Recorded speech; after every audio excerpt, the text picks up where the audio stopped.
کھیل خوب تھا، کاش تم بھی وہاں موجود ہوتے۔ مجھے کل کچھ ضروری کام تھا، مگر اس کھیل میں کون سی چیز ایسی قابل دید تھی جس کی تم تعریف کر رہے ہو؟ ایک صاحب نے چند جسمانی ورزشوں کے کرتب دکھلائے کہ ہوش گم ہو گیا۔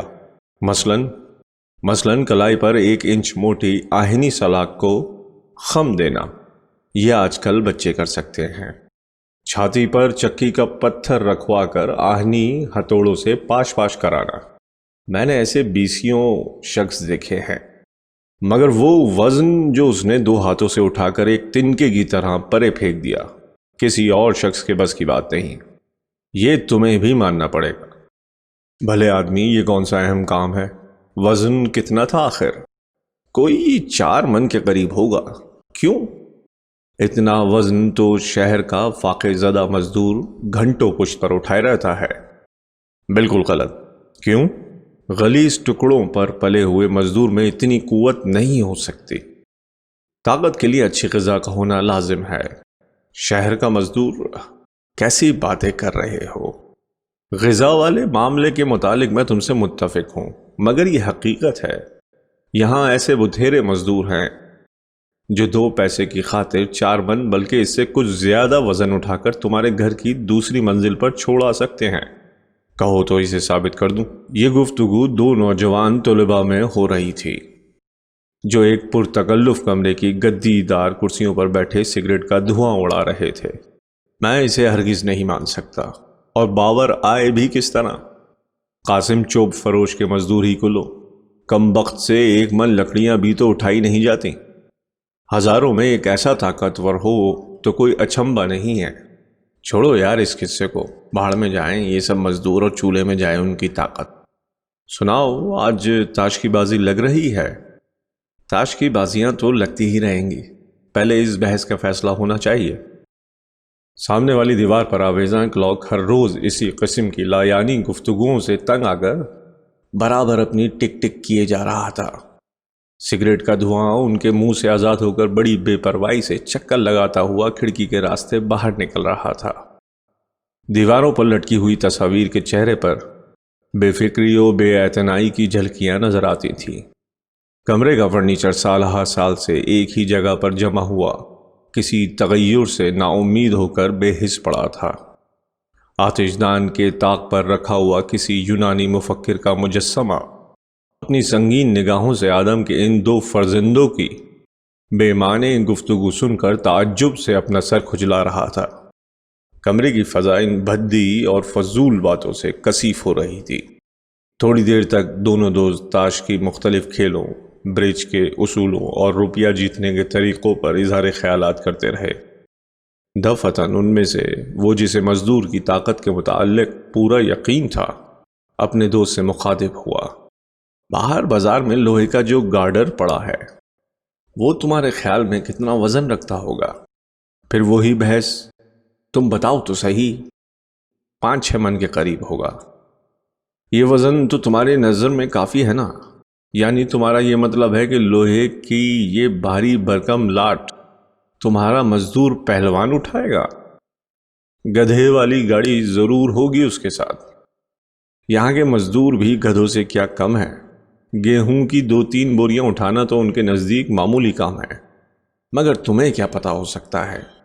کہو تو تمہارے کل والے کھیل سے کہیں حیرت انگیز اور بہت سستے داموں ایک نیا تماشا دکھاؤں۔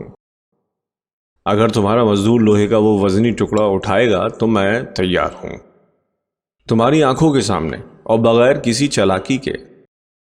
دونوں دوست اپنے اپنے سگریٹ کی خاکدان میں گردن دبا کر اٹھے اور باہر بازار کی طرف مزدور کی طاقت کا امتحان کرنے چل دیے۔ کمرے کی تمام اشیاء کسی گہری فکر میں غرق ہو گئیں، جیسے انہیں غیر معمولی حادثے کا خوف ہو۔ کلاک اپنی انگلیوں پر کسی متعینہ وقت کی گھڑیاں شمار کرنے لگا۔ دیواروں پر آویزاں تصویریں حیرت میں ایک دوسرے کا منہ تکنے لگی۔ کمرے کی فضا خاموش آہیں بھرنے لگ گئی۔ لوہے کا وہ بھاری بھرکم ٹکڑا لاش کا سا سرد اور کسی وحشت ناک خواب کی طرح طاری بازار کے کونے میں کسی بھیانک دیو کی مانند اکڑا ہوا تھا۔ دونوں دوست لوہے کے اس ٹکڑے کے پاس آ کر کھڑے ہو گئے اور کسی مزدور کا انتظار کرنے لگے۔ بازار بارش کی وجہ سے کیچڑ میں لت پت تھا، جو راہ گزاروں کے جوتوں کے ساتھ اچھل اچھل کر ان کا مضحکہ اڑا رہی تھی۔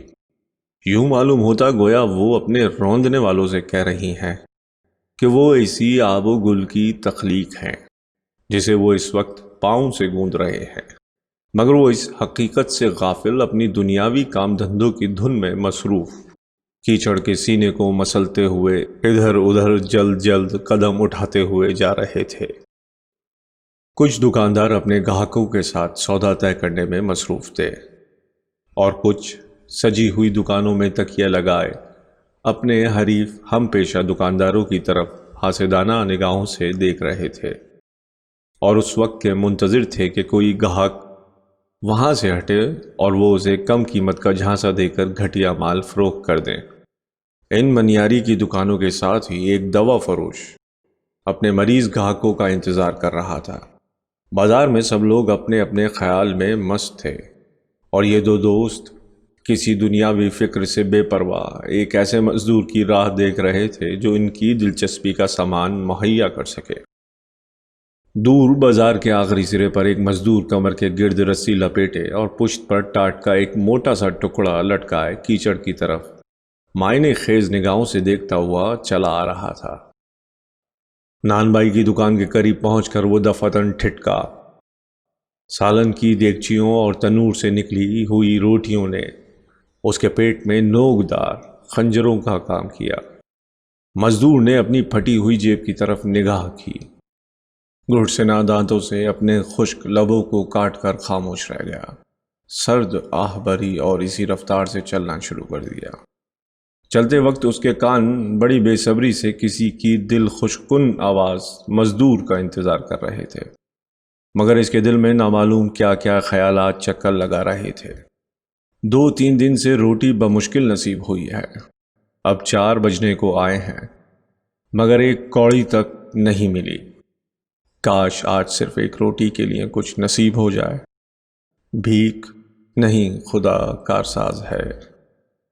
اس نے بھوک سے تنگ آ کر بھیک مانگنے کا خیال کیا، مگر اسے ایک مزدور کی شان کے خلاف سمجھتے ہوئے خدا کا دامن تھام لیا اور اس خیال سے مطمئن ہو کر جلدی جلدی اس بازار کو طے کرنے لگا، اس خیال سے کہ شاید دوسرے بازار میں اسے کچھ نصیب ہو جائے۔ دونوں دوستوں نے بیک وقت ایک مزدور کو تیزی سے اپنی طرف قدم بڑھاتے ہوئے دیکھا۔ مزدور دبلا پتلا نہ تھا، چنانچہ انہوں نے فوراً آواز دی، مزدور! یہ سنتے ہی گویا مزدور کے سوکھے دھانوں میں پانی مل گیا۔ بھاگا ہوا آیا اور نہایت ادب سے پوچھنے لگا، حضور دیکھو لوہے کا یہ ٹکڑا اٹھا کر ہمارے ساتھ چلو، کتنے پیسے لوگے؟ مزدور نے جھک کر لوہے کے بھاری بھرکم ٹکڑے کی طرف دیکھا اور دیکھتے ہی اس کی آنکھوں کی چمک جو مزدور کا لفظ سن کر پیدا ہوئی تھی غائب ہو گئی۔ وزن بلا شک و شبہ زیادہ تھا، مگر روٹی کے قحط اور پیٹ پوجا کے لیے سامان پیدا کرنے کا سوال اس سے کہیں وزنی تھا۔ مزدور نے ایک بار پھر اس آہنی لاٹ کی طرف دیکھا اور دل میں عزم کرنے کے بعد کہ وہ اسے ضرور اٹھائے گا ان سے بولا، جو حضور فرمائیں۔ یعنی تم یہ وزن اکیلے اٹھا لو گے؟ ان 2 لڑکوں میں سے ایک نے مزدور کی طرف حیرت سے دیکھتے ہوئے کہا، جو کل شب جسمانی کرتب دیکھ کر آیا تھا۔ بولو کیا لوگے؟ یہ وزن بھلا کہاں سے زیادہ ہوا؟ دوسرے نے بات کا رخ پلٹ دیا۔ کہاں تک جانا ہے حضور؟ بہت قریب، دوسرے بازار کے نکڑ تک۔ وزن زیادہ ہے، آپ 3 آنے دے دیجئے۔ 3 آنے؟ 2 آنے مناسب ہے بھائی۔ 2 آنے 8 پیسے، یعنی 2 وقت کے لیے سامان خور و نوش۔ یہ سوچتے ہی مزدور راضی ہو گیا۔ اس نے اپنی کمر سے رسی اتاری اور اسے لوہے کے ٹکڑے کے ساتھ مضبوطی سے باندھ دیا۔ 2-3 جھٹکوں کے بعد وہ آہنی سلاخ اس کے کمر پر تھی۔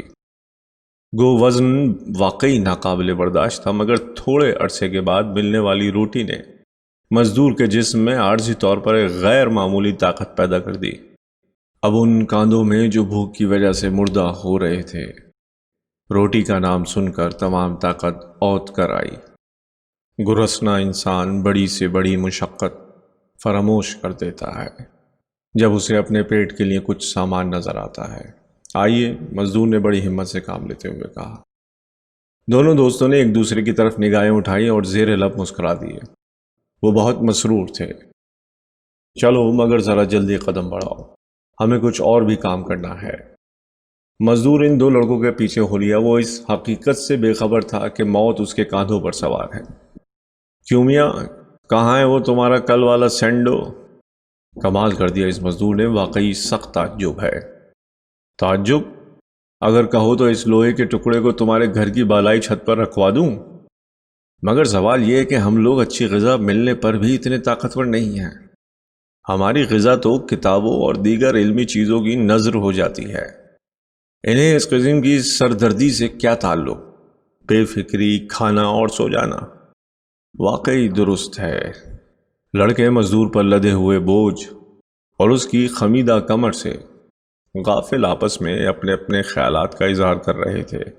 وہاں سے 100 قدم کے فاصلے پر مزدور کی قزا کیلے کے چھلکے میں چھپی ہوئی اپنے شکار کا انتظار بھی کر رہی تھی۔ گو مزدور کیچڑ میں پھونک پھونک کر قدم رکھ رہا تھا، مگر تقدیر کے آگے تدبیر کی ایک بھی پیش نہ چلی۔ اس کا قدم چھلکے پر پڑا، پھسلا اور چشم زدن میں لوہے کی اس بھاری لاٹھ نے اسے کیچڑ میں پیوست کر دیا۔ مزدور نے متراہم نگاہوں سے کیچڑ اور لوہے کے سرد ٹکڑے کی طرف دیکھا، تڑپا اور ہمیشہ کے لیے بھوک کی گرفت سے آزاد ہو گیا۔ دھماکے کی آواز سن کر لڑکوں نے پیچھے مڑ کر دیکھا۔ مزدور کا سر آہنی سلاخ کے نیچے کچلا ہوا تھا، آنکھیں باہر نکلی ہوئی نامعلوم کس سمت ٹکٹکی لگائی دیکھ رہی تھی۔ خون کی ایک موٹی سی تہ کیچڑ کے ساتھ ہم آغوش ہو رہی تھی۔ چلو آؤ چلیں، ہمیں خامخواہ اس حادثے کا گواہ بننا پڑے گا۔ میں پہلے ہی کہہ رہا تھا کہ یہ وزن اس سے نہیں اٹھایا جائے گا۔ لالچ۔ یہ کہتے ہوئے دونوں لڑکے مزدور کی لاش کے گرد جمع ہوئی بھیڑ کو کاٹتے ہوئے اپنے گھر روانہ ہو گئے۔